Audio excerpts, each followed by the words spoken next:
Você cresceu ouvindo que inteligência abre portas, que se estudasse o suficiente, se tirasse boas notas, se entrasse na universidade certa, o mundo se abriria para você. Essa é a promessa. A promessa meritocrática.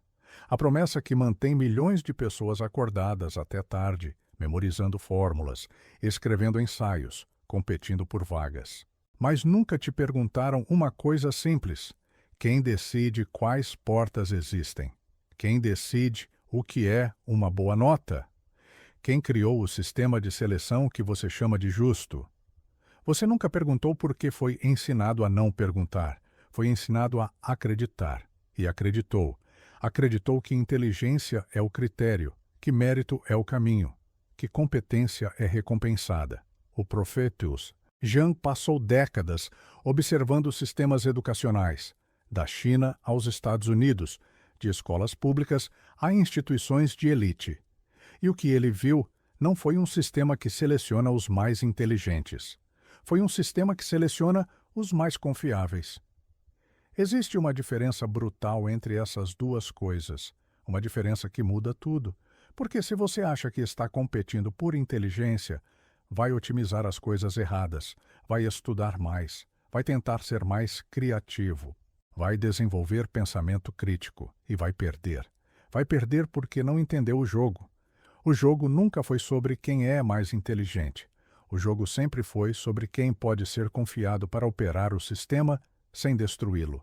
E quando você finalmente perceber isso, quando olhar ao redor e ver quem realmente chegou ao topo, vai entender que deveria ter prestado atenção em outra coisa, não enquanto você sabia, mas enquanto você estava disposto a fingir que acreditava. Vamos começar do princípio estrutural. O que uma elite precisa? Não uma elite imaginária, não uma elite de filmes ou livros, uma elite real que controla instituições, recursos, narrativas. O que ela precisa para continuar existindo? Ela precisa de pessoas que mantenham o sistema funcionando, pessoas que ocupem posições, tomem decisões, executem ordens, defendam estruturas, pessoas que façam isso de forma eficiente, previsível, confiável. Agora pense, você precisa que essas pessoas sejam as mais inteligentes do mundo? Você precisa de gênios disruptivos? Você precisa de pessoas que questionem fundamentos? Não. Você precisa de pessoas que entendam o suficiente para operar, mas não tanto que decidam redesenhar. Você precisa de pessoas que sejam inteligentes o bastante para parecerem legítimas, mas conformadas o suficiente para não ameaçarem o sistema. Isso não é cinismo, é lógica estrutural. O Professor Jiang observou isso em todos os lugares, na China, no Ocidente, em corporações, em governos, em universidades. A elite nunca seleciona pelo critério que anuncia. Anuncia inteligência, seleciona conformidade, anuncia mérito, seleciona lealdade, anuncia inovação, seleciona previsibilidade. Por quê? Porque um sistema que seleciona os mais inteligentes sem filtro corre um risco enorme. Seleciona pessoas que podem destruir o sistema, pessoas que entendem contradições, pessoas que veem onde o poder realmente está, pessoas que não têm medo de apontar. Isso é perigoso. Não para a humanidade, para a elite. Então o critério real nunca é apenas inteligência. O critério real é: você é inteligente o suficiente para ser útil, mas conformado o suficiente para não ser uma ameaça? Esse é o filtro. Sempre foi. Inteligência e conformidade confiável são coisas diferentes. Inteligência é a capacidade de resolver problemas, identificar padrões, questionar pressupostos. Conformidade confiável é a capacidade de operar dentro de regras estabelecidas sem questioná-las estruturalmente. Uma pessoa pode ser extremamente inteligente e zero confiável para uma elite. Outra pode ser medianamente inteligente e perfeitamente confiável. Adivinhe qual tem mais valor para quem está no topo. A conformidade confiável tem uma característica essencial: ela é previsível. Você sabe o que esperar. Você sabe que a pessoa vai defender o sistema, mesmo quando o sistema tem falhas óbvias. Você sabe que ela vai usar a inteligência dela para justificar estruturas, não para desmontá-las. Você sabe que ela vai competir dentro das regras, não contra as regras. Isso é ouro. Isso é o que mantém impérios funcionando. O professor Jiang viu isso nas salas de aula. Estudantes brilhantes que faziam perguntas incômodas eram ignorados. Estudantes medianos que seguiam o roteiro eram promovidos. Não porque os professores eram maldosos, porque o sistema não foi desenhado para recompensar disrupção. Foi desenhado para recompensar execução. Pense em qualquer grande instituição. Pense em governos, corporações, universidades. Eles dizem que querem inovação, dizem que querem pensamento crítico, mas observe quem sobe. Observe quem recebe promoções. Observe quem é colocado em posições de poder real. Não são os rebeldes, não são os que questionam. São os que executam com excelência dentro do esperado. São os que fazem o sistema parecer legítimo. Inteligência sem conformidade é vista como problema.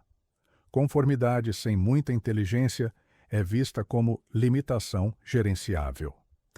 Mas conformidade com inteligência suficiente? Isso é o perfil ideal, porque essa pessoa pode defender o sistema de forma sofisticada. Pode argumentar, pode convencer, pode fazer a elite parecer racional e, o mais importante, ela mesma acredita que merece estar onde está, porque foi selecionada por mérito, certo? Não, foi selecionada por confiabilidade, mas nunca vai admitir isso. Vamos olhar para instituições reais. Harvard, Yale, Princeton, as universidades que todo mundo considera o topo da meritocracia ocidental. O que elas selecionam? Você acha que selecionam apenas os mais inteligentes? Errado. Elas selecionam caráter. Isso está explícito nos critérios de admissão. Caráter, liderança, contribuição para a comunidade. Traduzindo, conformidade confiável. O professor Jiang estudou a história dessas instituições. No início do século XX, Harvard começou a receber muitos estudantes judeus, estudantes extremamente inteligentes, com notas altíssimas. Mas a elite percebeu um problema. Esses estudantes não eram conformados da maneira esperada. Eles questionavam, eles competiam de forma diferente. Eles não seguiam os códigos não escritos. Então Harvard mudou os critérios. Introduziu avaliações subjetivas. Personalidade, caráter, entrevistas. Cartas de recomendação.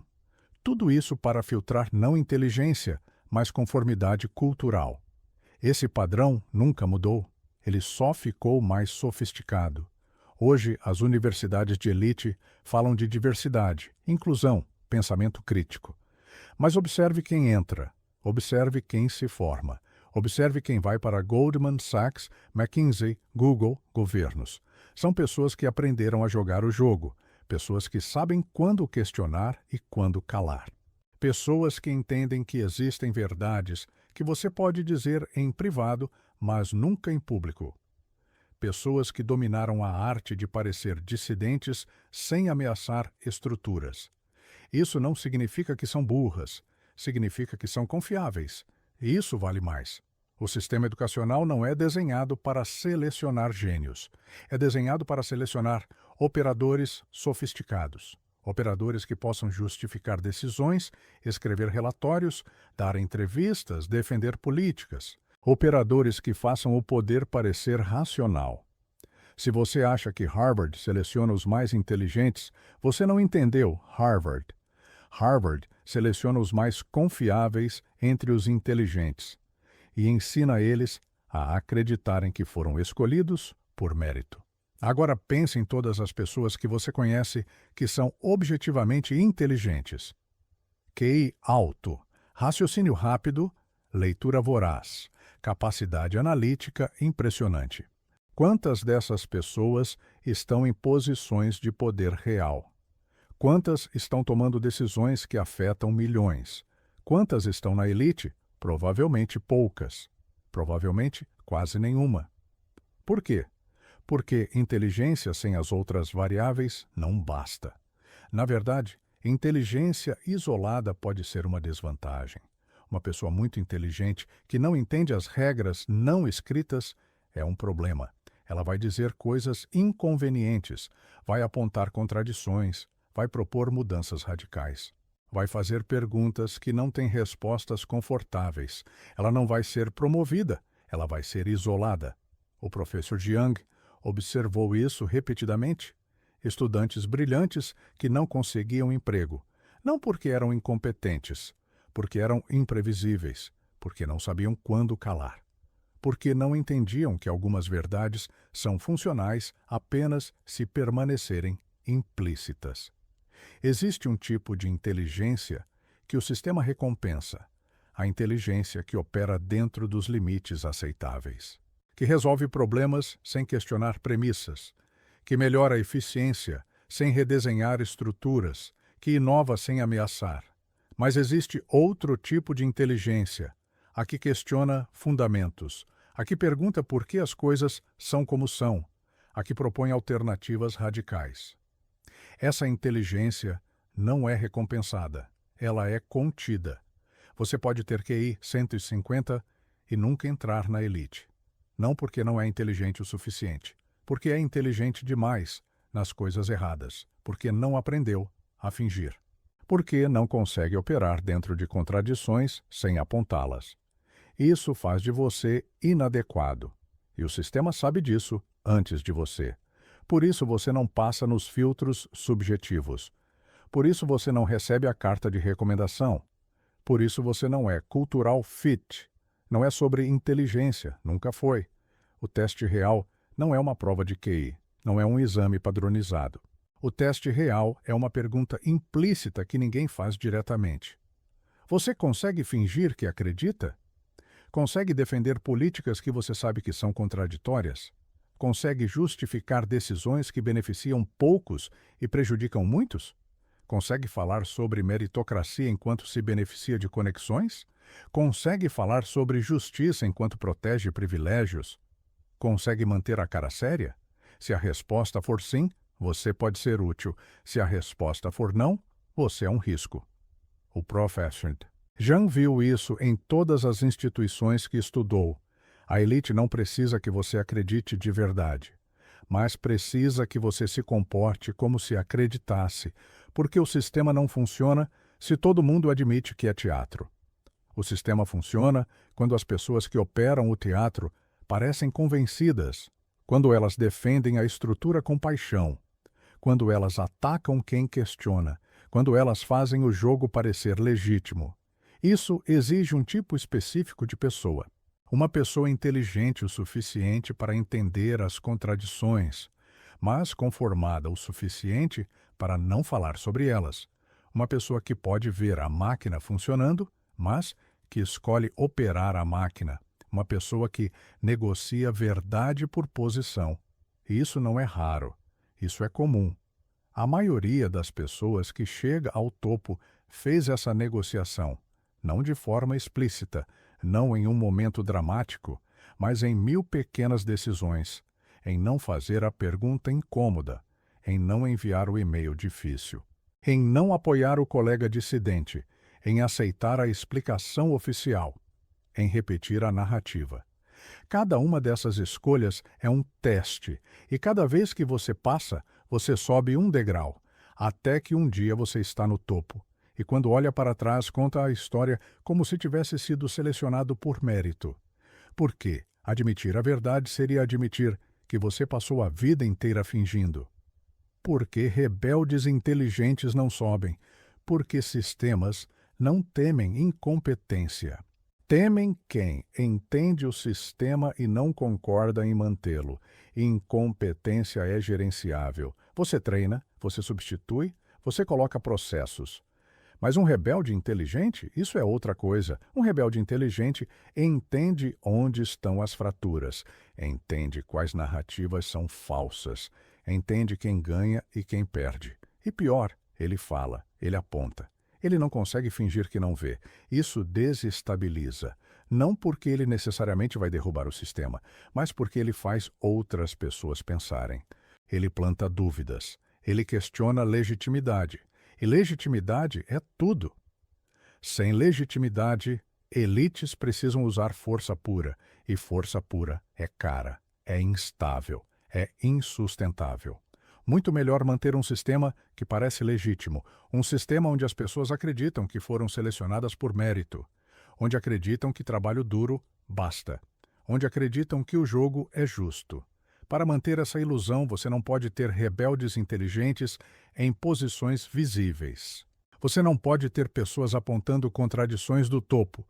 Você precisa de pessoas que defendam o sistema, que o justifiquem, que o façam parecer racional. O professor Jiang viu isso repetidamente. Os dissidentes ficam de fora. Não porque são incompetentes, porque são inconvenientes.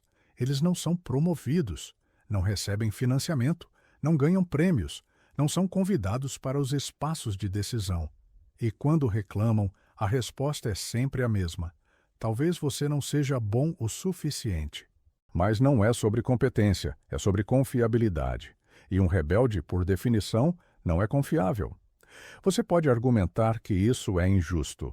Pode ser. Mas sistemas não ligam para a justiça. Sistemas ligam para a estabilidade. E rebeldes inteligentes são instáveis. Então, são descartados. Sempre foram. Sempre serão. Você pode pensar que isso é um problema ocidental, que na China é diferente, que no Gaokao é só mérito puro, que não tem espaço para subjetividade. Errado. O critério é o mesmo. Apenas a roupagem é diferente. O Gaokao seleciona conformidade da mesma forma que a Ivy League, apenas usa métodos diferentes. O Gaokao testa se você consegue memorizar, seguir instruções, suportar pressão dentro de regras rígidas.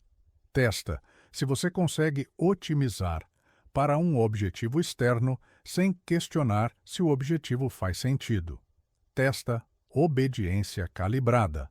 A Ivy League testa se você consegue performar diversidade, liderança, pensamento crítico dentro de limites aceitáveis. Testa se você sabe quando questionar e quando concordar. Testa se você domina os códigos culturais da elite. Ambos testam conformidade, apenas a forma muda. O professor Jiang estudou os dois sistemas profundamente. E o que ele viu foi o mesmo padrão. Sistemas educacionais de elite não selecionam disruptores, selecionam operadores sofisticados. Na China, você aprende a operar dentro de hierarquias rígidas. No Ocidente, você aprende a operar dentro de hierarquias que fingem não ser rígidas. Mas em ambos os casos, você aprende a operar, não a destruir, não a redesenhar, a operar. E isso é universal. Não importa o sistema político, não importa a cultura, elites sempre selecionam pelo mesmo critério. Você pode ser confiado? Você vai defender a estrutura? Você vai fazer o sistema parecer legítimo? Se sim, você entra. Se não, você fica de fora. Isso acontece em Pequim, e em Cambridge, em Moscou e em Stanford, em todas as instituições que concentram poder. Porque poder não tolera imprevisibilidade, e inteligência sem conformidade é, por definição, imprevisível. Então você pode nascer na China ou nos Estados Unidos. Pode estudar para o Gaokao ou para o SAT. Pode passar anos memorizando ou anos escrevendo ensaios. No final, o filtro é o mesmo. E se você não entende isso, vai continuar acreditando que perdeu porque não foi inteligente o suficiente, quando na verdade perdeu porque foi inteligente demais nas coisas erradas. Agora que você sabe disso, o que você faz? Você tem basicamente 3 opções. Primeira, você joga o jogo conscientemente. Você entende as regras. Você sabe que o critério não é apenas inteligência. Você desenvolve conformidade confiável. Você aprende quando falar e quando calar. Você aprende a defender estruturas. Você aprende a operar contradições, sem apontá-las. E você sobe. Isso não faz de você imoral. Faz de você consciente. Você decidiu que prefere estar dentro do sistema, com poder, do que fora do sistema, com razão. Isso é uma escolha. Segunda opção, você fica de fora. Você decide que não consegue fingir, que não vai defender o que não acredita, que não vai operar dentro de contradições. Você mantém integridade intelectual. Você fala verdades inconvenientes. Você questiona estruturas e você paga o preço. Você não sobe. Você não tem acesso. Você não influencia decisões. E isso também é uma escolha. Terceira opção. Você fica de fora e reclama. Você diz que o sistema é injusto, que você merecia estar dentro, que você é inteligente, que você foi excluído por razões erradas. E você está certo. Mas isso não muda nada, porque o sistema não liga para suas reclamações. O sistema não foi desenhado para ser justo, foi desenhado para ser estável. E você não entender isso não torna o sistema menos eficaz. Torna você menos consciente. O professor Jiang não te diz qual opção escolher. Ele só te diz que agora você sabe. Você sabe o critério real.